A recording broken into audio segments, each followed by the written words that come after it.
Hello दोस्तों, welcome to my channel H D R programming classes. तो आज से हम पाइथन प्रोग्रामिंग जो है लैंग्वेज शुरू करने वाले हैं, जो कि होगा हमारा बेसिक कोर्स, जो कि हमारे एग्ज़ाम पॉइंट ऑफ व्यू से बहुत ज़्यादा बेनिफिशियल होने वाले हैं। और जो जो लोग बिगनर्स हैं, जो बिल्कुल स्क्रैच से शुरू करने वाले हैं, जिनको प्रोग्रामिंग के बारे में बिल्कुल नहीं पता और जिनको पता है, उन लोगों के लिए बहुत ज़्यादा बेनिफिशियल होने वाली है। और ये सबसे बड़ी बात, ये एज रिस्ट्रिक्टेड नहीं है, तो इसका कोई भी एज का बच्चा या बूढ़ा या बड़े लोग, इसे यंग लोग भी सीख सकते हैं।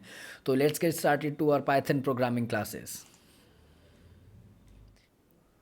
तो बेसिक टॉपिक्स जो जो हम इसके अंदर कवर करने वाले हैं इस बेसिक पाइथन प्रोग्रामिंग कोर्स में, वो होगा हमारा introduction, syntax, comment, variables, data types, numbers, casting, strings, boolean operators, list, tuples, set, dictionaries, if else, while loop, for loop, function, lambda, arrays and much more.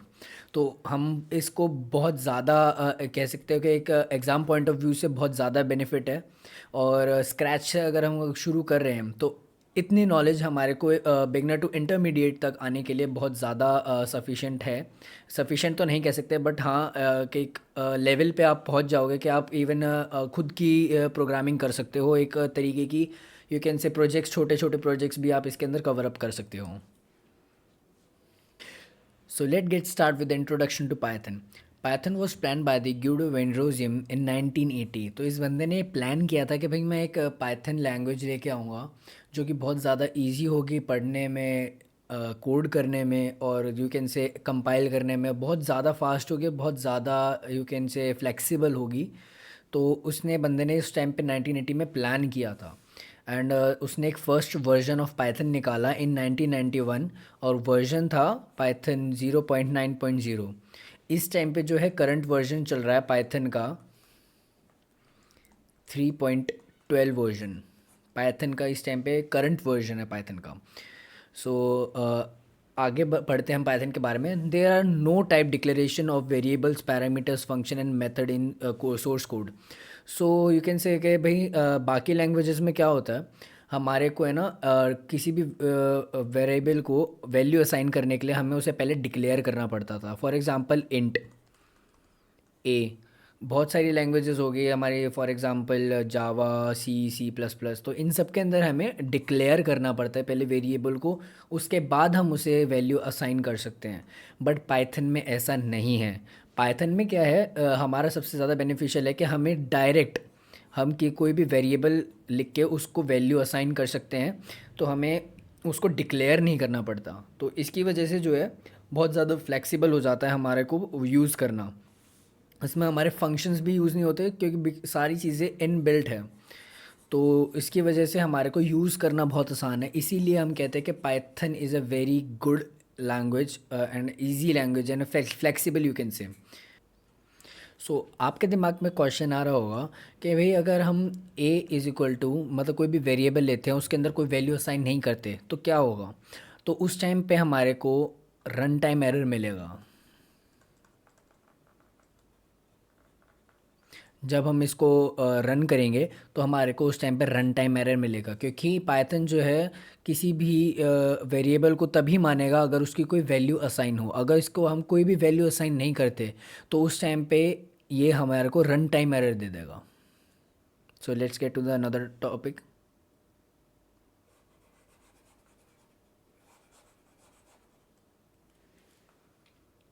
So let's get to the another point. Python is a purely object oriented programming language। ये हम इसीलिए कहते हैं क्योंकि इसके अंदर हमारा जो है डिफ़ाइन करना क्लास को बहुत ज़्यादा इजी हो जाता है, और क्रिएट करना ऑब्जेक्ट्स को बहुत ज़्यादा इजी हो जाता है, जिसकी वजह से ये ऑब्जेक्ट ओरिएंटेड प्रोग्रामिंग लैंग्वेज हम इसे कहते हैं। It reduces the chance of error. बहुत ज़्यादा ये जो है चांस ऑफ एरर इसलिए रिड्यूस हो जाता है क्योंकि बहुत ज़्यादा शॉर्ट लाइन ऑफ कोड्स होता है, और बहुत ज़्यादा इजी हो जाता है हमारे को उसको रीड करना और पता लगाना कि अगर कोई भी एरर है हमारा तो किस लाइन में है, कहाँ पे है। So another thing is, let me change the pen. So another thing is it is easy to use करना बहुत ज़्यादा आसान है। जैसे कि मैंने आपको बताया, किसी भी चीज़ को हमें प्रिंट करना है तो हमें just single line of code के अंदर हम उस चीज़ को प्रिंट करा सकते हैं। किसी चीज़ को एडअप करना है तो हम वो भी सिर्फ 2 लाइन के अंदर कर सकते हैं। तो बहुत ज़्यादा ईजी हो जाता है हमारे को इस चीज़ को यूज़ करना। easy to read, which make it a high level language. This is the another point. So easy to read and it make a high level language का मतलब होता है जो लोग हम जो लैंग्वेज हम समझ सकें. ये जो है इसका इस लैंग्वेज का सिंटेक्स जो है वो है इंग्लिश में, जो कि समझना बहुत ज़्यादा आसान है. अगर आपको थोड़ी बहुत भी पाइथन लैंग्वेज आती है तो आप कोई भी पाइथन का प्रोग्राम या कोई भी पाइथन का कोड जो है बहुत आसानी से समझ सकते हो. It is a compiled and interpreted language. इस पॉइंट को मैं बहुत ज़्यादा डिटेल में बताने की कोशिश करूँगा आप लोगों को जल्दी से जल्दी, बट कम टाइम में. तो यहाँ पे मैंने पहले से एक डायग्राम बना के रखा हुआ है. अगर आपको मेरी हैंडराइटिंग समझ नहीं आ रही तो उसके लिए सॉरी, बट मैं उस चीज़ को एक्सप्लेन करूँगा आपको प्रॉपरली. तो ये हमारा सोर्स कोड है जो हम कोड लिखते हैं. कंपाइलर है जो उस कोड को कंपाइल करता है और कंपाइल करके उसे बाइट कोड में चेंज करता है. बाइट कोड जो होता है वो हमारे पाइथन वर्चुअल मशीन को वो कोड भेजता है जो उसने कंपाइल किया है, और उसके बाद वो एग्जीक्यूट होता है. तो इसको हम स्टेप बाय स्टेप समझेंगे. तो स्टेप नंबर 1 होता है हमारा सोर्स कोड जो हम लिखते हैं, user input. Another one is compiler check syntax each line. जो कंपाइलर है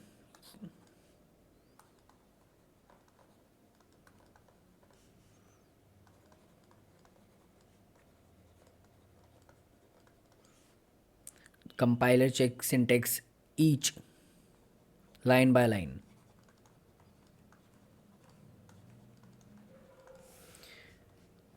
third point is if error.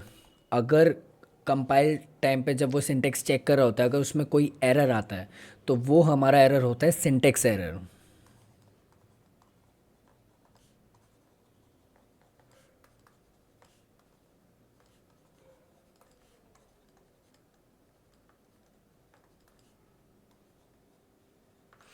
तो हमारे को सिंटेक्स एरर मिल जाता है. अगर हमारा उस टाइम पे कोई एरर नहीं होता तो वो जाता है हमारा बाइट कोड में कन्वर्ट.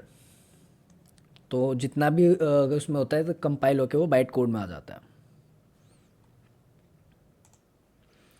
तो जैसे ही हमारा जो यू कैन से कंपाइलर होता है जब उसको लाइन बाय लाइन चेक कर रहा होता है अगर उसमें कोई एरर नहीं मिलता तो वो सीधा कन्वर्ट हो जाता है हमारा बाइट कोड में.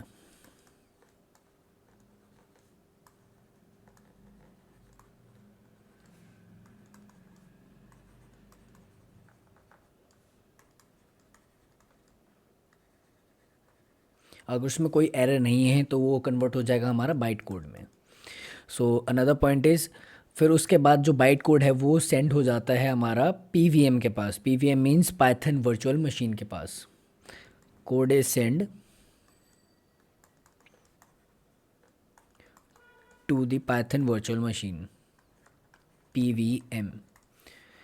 अब हमारा मेन वर्किंग है पीवीएम के अंदर. पीवीएम क्या करता है? बाइट कोड पीवीएम के अंदर हमारा बाइट कोड के साथ साथ इनपुट्स एंड लाइब्रेरी मॉड्यूल्स जो हैं वो अटैच होके as a input Python virtual machine के पास जाता है. मैं इस चीज़ को लिख देता हूँ क्योंकि ये बहुत ज़्यादा इम्पॉर्टेंट है. Along with the input and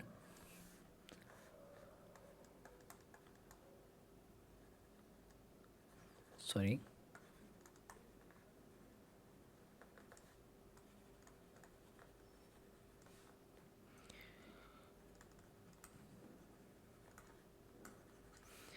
as an input to the Python virtual machine. तो हमारे पास जैसे ही हमारा जो कोड है इनपुट एंड लाइब्रेरी मॉड्यूल्स के साथ जो है वो as a input Python virtual machine के पास जाता है. तो पाइथन वर्चुअल मशीन क्या करता है वो कोड को एग्जीक्यूट करता है. और अगर उस टाइम पे एग्जीक्यूशन के टाइम पे अगर उसे कोई एरर मिलता है तो वो हमारा उस टाइम पे सेम एरर आता है जो कि है run time error.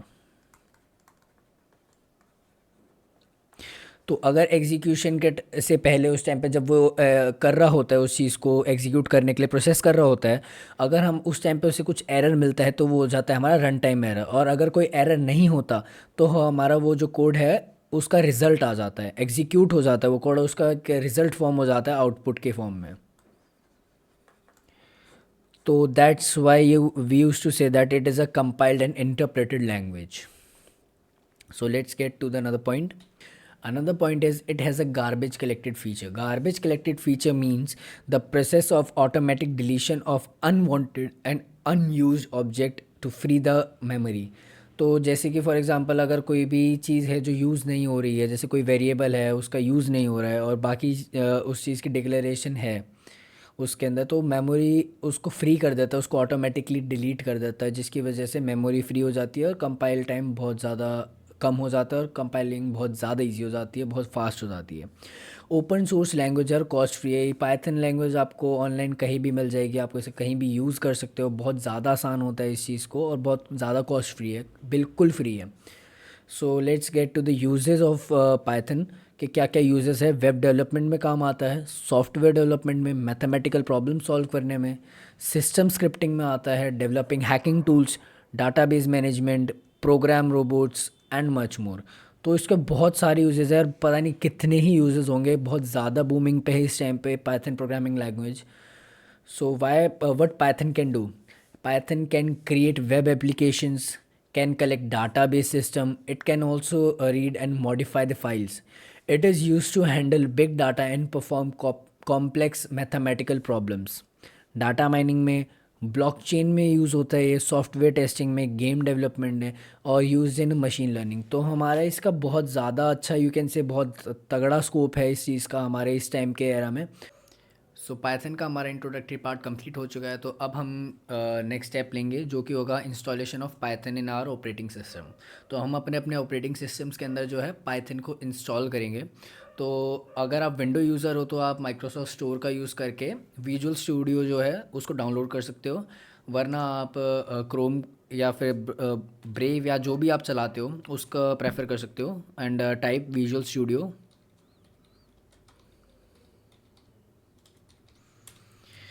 The second link is the official link of visual studio. वो मैं आपको डिस्क्रिप्शन लिंक में भी दे दूंगा इसका link. For download for Windows and Mac O S Linux, इन सब के अंदर भी आप इंस्टॉल कर सकते हो इजीली. ये बहुत अच्छा सॉफ्टवेयर कह सकते हो, यूज़ हो सकता है हमारे कोई भी कोडिंग लैंग्वेजेस को करने के लिए. सो यहाँ पे आप डाउनलोड पे दबा के आप किसी भी ऑपरेटिंग सिस्टम के अंदर इसको डाउनलोड कर सकते हो. तो पाइथन का हमारा इंट्रोडक्शन पार्ट कंप्लीट हो चुका है. तो अब हम अपने सिस्टम्स के अंदर पाइथन को इंस्टॉल करेंगे और उस चीज़ के लिए हम ब्राउज़र यूज़ करेंगे.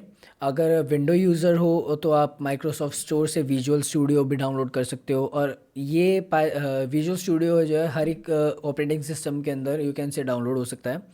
और किसी किसी में अगर प्रॉब्लम आ रही है, वो नहीं यूज़ कर पा रहे हैं, तो वो ऑनलाइन कंपाइलर्स भी यूज़ कर सकते हैं जिनका सिस्टम यू कैन से स्पेसिफिकेशंस नहीं है, बहुत ज़्यादा लैग कर रहा है, बहुत ज़्यादा प्रॉब्लम आ रही है, लैग करता है, स्टोरेज नहीं है, तो उसके लिए आप G D B compiler use कर सकते हो.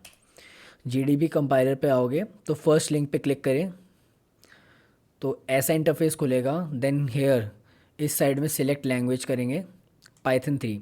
सो आप यहाँ पे अपनी पाइथन प्रोग्रामिंग आराम से कर सकते हो, फाइल सेव भी कर सकते हो और यू कैन से बहुत ज़्यादा अच्छा है ये अगर आपके पास internet all the time available होता है तो यहाँ पे आप आके आप अपनी प्रोग्रामिंग भी कर सकते हो. अगर किसी के पास ज़्यादा टाइम इंटरनेट नहीं होता, ज़्यादा इंटरनेट नहीं है, तो वो विजुअल स्टूडियो को इंस्टॉल कर सकते हैं.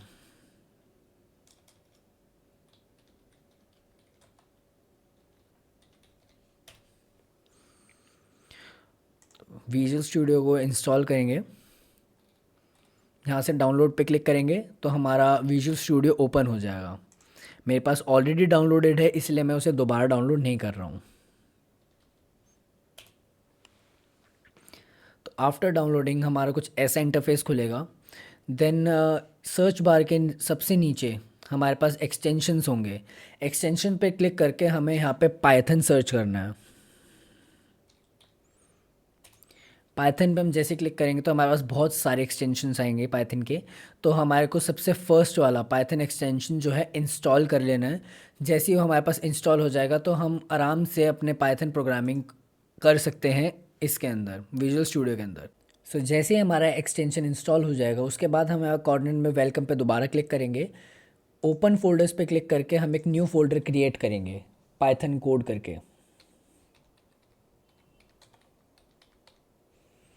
फिर इस फोल्डर को मैं सिलेक्ट करता हूँ, या कुछ भी आपको लिखना है इसका रीनेम कर सकते हैं, कुछ भी जो आपका मन करे। सिलेक्ट करके फ़ोल्डर को, सो जैसे ही आप एक फ़ोल्डर बना लेंगे तो यहाँ कॉर्नर में आप देखेंगे आपके फ़ोल्डर का नेम आ रहा होगा, जैसे मैंने किया था पाइथन कोड। तो पाइथन कोड के साइड में हम क्लिक करेंगे न्यू फाइल्स में, और आप कोई भी नाम दे सकते हो उस फाइल का, XYZ.py। मैं इसको XYZ.py का नाम दे रहा हूँ। जैसे हम एंटर करेंगे तो हमारे पास ऐसा इंटरफेस खुल जाएगा। अब यहाँ पे हम अपनी पाइथन की कोडिंग करेंगे। तो आज हम सबसे पहली कोडिंग करने जा रहे हैं, प्रिंटिंग हेलो वर्ल्ड।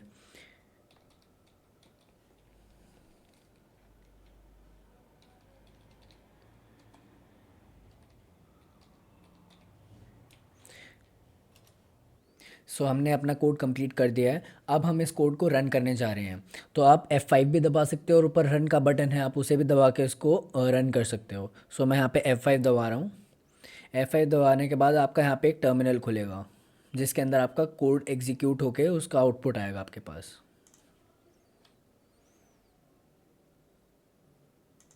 सी, यहाँ लिखा हुआ है हेलो वर्ल्ड। तो हमारे यहाँ पे कोड जो है एग्जीक्यूट यहाँ पे 2 बार इसलिए आ रहा है क्योंकि वन टाइम मैं इसको ऑलरेडी एग्जीक्यूट कर चुका हूँ।